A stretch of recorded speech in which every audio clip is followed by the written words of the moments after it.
Bienvenue. Aujourd'hui, on se penche sur les sources concernant Garage et Billette, un nom qui revient beaucoup. Oui, et pour cause, c'est potentiellement l'une des plus grandes réserves de fer en monde. On parle de 3,5 milliards de tonnes, c'est colossal, en plein désert algérien. Un géant endormi donc, et visiblement un projet central pour l'Algérie qui cherche à diversifier son économie au-delà du pétrole et du gaz. Absolument, c'est une pièce maîtresse de leur stratégie. Mais attention, le défi est considérable. D'abord, ce minerai, il a une teneur en phosphore très élevée. Ah oui, j'ai vu ça dans les documents, jusqu'à 0,9%, c'est ça? C'est ça, autour de 0,8-0,9%. Et ça, pour l'acier, c'est un vrai problème. Ça rend le traitement beaucoup plus compliqué et, et plus cher, évidemment. Compliqué et cher, et en plus il y a la géographie. Le gisement il est perdu au milieu de nulle part, non? Exactement, à 1600 km de la côte. Donc, un énorme défi logistique en plus du défi technique. D'accord. Donc l'objectif de notre discussion, c'est de voir un peu comment l'Algérie compte s'y prendre, comment surmonter ces obstacles et quels sont les vrais enjeux derrière tout ça. C'est ça. Il faut voir que ce gisement, il est connu depuis longtemps, hein, découvert en 1952. Mais pendant des décennies, quasi rien. Il y a eu un projet d'accord avec le Maroc en 72, mais ça n'a pas abouti. Et là, soudain, un grand élan politique. Pourquoi maintenant? Ben, c'est l'urgence de la diversification économique, clairement. Fin 2020, le secteur minier, c'était presque rien dans le PIB algérien, moins d'1%. Donc, Garage et Billets, c'est aussi une promesse de développement pour la région de Tindouf, des emplois. Oui, c'est stratégique. Et on sent une tension, non? Entre la volonté historique de tout contrôler par l'État. Ah oui, ce réflexe du contrôle étatique est très fort. Mais en même temps, il y a un certain pragmatisme qui s'installe. Ils ont besoin de technologie, d'investissements étrangers. On le voit avec l'appel d'offres de Ferral, l'entreprise nationale qui gère le projet. Féral, oui. Et les débats autour de la loi minière aussi, même si c'est sensible. Effectivement, mais ce pragmatisme a ses limites. Par exemple, le refus de passer par un port mauritanien qui serait peut-être plus simple logistiquement, ils tiennent à une solution 100% algérienne. La souveraineté avant tout. D'accord. Revenons aux techniques. Ce phosphore, qu'est-ce qui le rend si embêtant à enlever? Alors, en fait, le problème, c'est qu'il est présent sous forme de particules minuscules, vraiment très fines. On parle de 0,1 à 10 micromètres. Et ces particules sont souvent mélangées très intimement au grain de fer. Donc, difficile à séparer physiquement. Voilà, c'est pour ça que les sources qualifient ça de coûteux et complexe. Ferral bosse dessus depuis 2017 avec des partenaires notamment chinois et russes.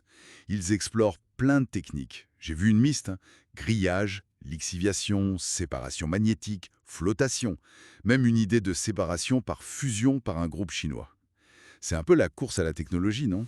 C'est un peu ça, oui. C'est itératif. Ils essayent, ils ajustent.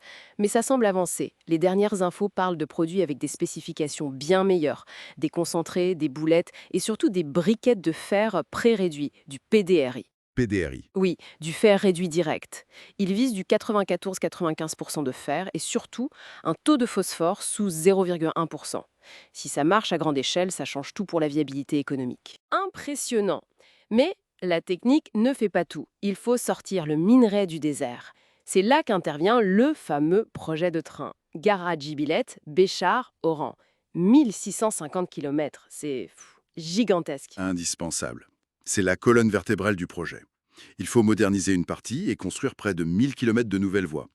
L'objectif affiché, c'est une mise en service d'ici mars 2026. Mars 2026, c'est demain. Et il est prévu pour transporter combien? L'idée, c'est d'évacuer 40 à 50 millions de tonnes par an à terme, avec une dizaine de trains par jour, des convois énormes. Ça n'a rien à voir avec les 2 ou 3 millions de tonnes qu'ils peuvent sortir par camion actuellement. Et il y a aussi une centrale solaire prévue, non? Oui, pour alimenter le site. Oui, 200 mégawatts, prévu pour 2026 aussi, pour l'autonomie énergétique. C'est un projet intégré. Cette approche par phase est intéressante. Démarrer petit par la route jusqu'en 2025-2026, valider les procédés et ensuite passer à la vitesse supérieure avec le train. C'est une façon de gérer le risque, peut-être.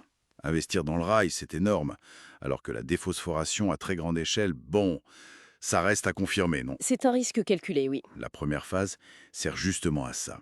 Prouver que la technologie de déphosphoration est fiable et rentable avant de lancer les investissements massifs liés au transport. Il prévoit d'ailleurs des zones industrielles pour le traitement, près de Béchar notamment. D'accord. Et économiquement, qu'est-ce qu'ils espèrent? Couvrir les besoins de l'Algérie en acier, qui augmentent. Oui, on parle de plus de 20 millions de tonnes par an d'ici 2030, mais aussi exporter, bien sûr. Surtout que les prix du minerai de fer sont assez hauts en ce moment, plus de 135 $ la tonne récemment. Donc, double objectif, marché intérieur et exportation. Exactement. C'est une vision à long terme. Diversifier les revenus de l'État, créer de l'emploi, développer une région isolée. Oui, les coûts de départ sont énormes, le rail, la déphosphoration, mais c'est vu comme un investissement stratégique. Et sur le marché mondial, ça pourrait avoir un impact? Face à des concurrents comme la Mauritanie, par exemple. Potentiellement, oui. Ajouter 40-50 millions de tonnes sur le marché, ce n'est pas négligeable. Après, la compétitivité sera clé. La Mauritanie a des avantages logistiques, c'est sûr. Il faudra que les coûts de production algériens, incluant la déphosphoration, soient compétitifs.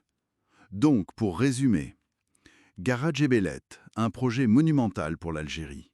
Des défis techniques avec ce phosphore et logistiques avec l'isolement qui sont hors normes. Tout à fait. Et les solutions passent par l'innovation technologique pour traiter le minerai et par des infrastructures gigantesques. Le train, l'énergie. Avec une ambition claire, diversification, souveraineté industrielle et une place sur le marché mondial de l'acier. C'est ça. Et ça soulève une question, je trouve. Vu tous ces efforts pour valoriser un minerai jugé compliqué, est-ce que ça pourrait ouvrir la voie pour d'autres ressources minérales dans le monde, considérées aujourd'hui comme inexploitables? Grâce à ce genre d'approche, innovation ciblée, plus gros investissements en infra. C'est qu'une bonne question.